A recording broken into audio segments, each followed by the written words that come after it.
আমাদের ব্যবসায়ীদের জন্য আওয়ামী লীগ সরকার ভালো ছিল, তার সময়কালীন বিদ্যুৎ এমনটা ছিল না। বর্তমান সরকারের বিদ্যুতের যে সমস্যাটা হচ্ছে, এই জন্য আমাদের ব্যবসায়ীদের অনেক ক্ষতি হচ্ছে। টাইম টেবিল রুলস ঠিক মতো হচ্ছে না, আমাদের কাস্টমার পাচ্ছি না, এই জন্য আমাদের অনেক ব্যবসায়ীদের অনেক ক্ষতি হচ্ছে। ব্যবসার পরিস্থিতি কেমন চলছে? আমাদের ব্যবসার অবস্থা এখন ভালো না। আমাদের টাকা আমরা ইনভেস্ট করি প্রতিদিন, প্রতি সপ্তাহে স্টাফের বেতন দিতে, দোকান ভাড়া দিতে, এমনকি নিজের চলতে অনেক কষ্ট হয়। আগে ব্যবসা বাণিজ্য করতাম, ভালো ছিলাম। এখন বর্তমানে যেটা হইতাছে, ঋণ করে চলা যাচ্ছে না। যেখানে আগে প্রতিদিন 20,000 30,000 টাকা বিক্রি হইতো, এখন বর্তমানে 5,000 7,000 টাকা বিক্রি হয় না। প্রতিনিয়ত আমাদের যে হচ্ছে তা হলো কারেন্টের সমস্যার কারণে আমরা একেবারে সমস্যায় জর্জরিত হয়ে গেছি। প্রতিদিন 4বার 5বার কারেন্ট চলে যায়। পাইকারি যারা বিক্রি করে তাদের মালের অর্ডার দিলে তারা বলে যে ভাই কারেন্টের কারণে আমরা মাল প্রোডাকশন করতে পারছি না। সবকিছু মিলে আমরা খুব খারাপ অবস্থায় আছি। এই টাকা প্রতিদিন আয় করছেন, সেই টাকা থেকে দোকান ভাড়া, স্টাফদের বেতন সব মিলে পোষাতে পারছেন? সব মিলে তো উঠাতে পারছি না। আমাদের যে কিস্তি আছে, কিস্তির টাকা আমরা ঠিক মতো পরিশোধ করতে পারতাছি না, স্টাফের টাকা দিতে পারতাছি না।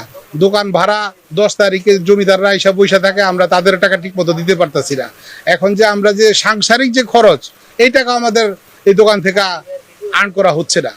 আমেরিকার আমার অনেক ভালোই ছিল ব্যবসা, এই অনেক খারাপ যাচ্ছে ব্যবসার পরিস্থিতি বলার মতো না। মার্কেটে একদম ফাঁকা, কাস্টমার নেই, বৈশা রয়েছি। আগে সারাদিনে বেশি 40,000 50,000, এখন 4,000 5,000 টাকা বেশি। ব্যবসার পরিস্থিতি খারাপ হওয়ার কারণ কি দেখছেন? এটা তো আমি নিজেই খুঁজে পাচ্ছি না, কি সমস্যা, দেশের সমস্যা, কাস্টমার কাছে টাকা নাই, কিছু বুঝতে পারতেছি না। কতদিন ধরে এই সমস্যা দেখা দিয়েছে? এটা প্রায় 1.5 বছর ধরে এই সমস্যাটা দেখা দিচ্ছে। কারণ চলে গেলে কাস্টমার মার্কেটে ঢুকে না, অনেক গরম মার্কেটে তো এখন ঢুকে না। সরকারদের ব্যবসায়ীদের কোনো সাপোর্ট দিতেছে দেখতেছি না। আগে যেরকম ছিল ব্যবসা পরিস্থিতি, এখন অনেকটা খারাপ, এতটা ভালো না। তারপর বিদ্যুতের সমস্যা, যেটা এটা একটা বিশাল সমস্যা। বিদ্যুতের কারণে সবকিছু সেক্টর গুলো বন্ধ হয়ে যাচ্ছে, আস্তে আস্তে মানুষের ইনকাম। পারমাণবিক বিদ্যুৎ কেন্দ্র চালু হয়েছে, কেউ যদি বলে সেটা ভুল কথা। সেই পারমাণবিক বিদ্যুৎ কেন্দ্র চালু হওয়ার মতো তো 6 থেকে 7 মাস লাগে সেটা ফিডব্যাকটা পাইতে। সেটা এখনো নাই, সেটা হয়তো আমরা আগামী 2-3 মাস পর পাবো। কিন্তু এখন যে সমস্যাটা আছে, হয়তো এটা আমরা কাটায় উঠতে আর 2-3 মাস সময় লাগবে। গত 2-3 মাস যাবো তাকে বেশি সমস্যা হচ্ছে বিদ্যুতের সমস্যাটা। আওয়ামী লীগ আমলে তো সত্য কথা বলতে ততটা সমস্যা ছিল না। এখন হঠাৎ করে বিদ্যুতের সমস্যার কারণ কি দেখছেন? এটা কারণটা হয়তো ওই যে আমাদের দেশে একটা অভ্যুত্থান হওয়ার পর আমাদের ভারতীয় কোম্পানি, যে কোম্পানিগুলো ছিল, সেই কোম্পানিগুলো যখন বুটায় চলে গেছে, তো আমাদের দেশে একটা হঠাৎ করে একটা ফল্ট পড়ছে।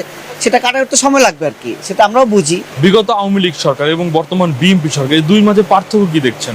এটা পার্থক্য করতে হলে এই 17 বছর আর 2 মাসের মধ্যে পার্থক্য করা যাবে না। তাদেরকে অন্তত সময় দিতে হবে। 17 বছর জায়গায় অন্তত 5 বছর সময় দিতে হবে। তো আমাদের দেখতে হবে। আমাদের বর্তমান প্রধানমন্ত্রী তারেক রহমান যখন দেশে এসেছেন, তখন তিনি বলেছিলেন আই হ্যাভ এ প্ল্যান। আসলে ওনার প্ল্যান কতটুকু বাস্তবায়িত হচ্ছে? ওনার প্ল্যান আসলে কি ভাই, স্টেপ বাই স্টেপ। যেমন আমাদের দেশে যে ফ্যামিলি কার্ড যেটা চালু করতেছে, তারপর আমাদের খান খরণ করছে, তার প্ল্যান আছে, সেই প্ল্যান স্টেপ বাই স্টেপ আগাচ্ছে। আর ব্যবসার পরিস্থিতি ইদানিং আমাদের খুবই খারাপ, সময়টা খুবই কম, এজন্য আমাদের ব্যবসার অনেক ঘাটতি। খুচরা কাস্টমার আমাদের বেশিরভাগই সন্ধ্যার পর থেকে নামে। আগে যখন 9টা পর্যন্ত সময় ছিল, তাও মোটামুটি আমাদের চলতো। এখন গতকালকে থেকে আবার 1 ঘন্টা কমাই দিছে।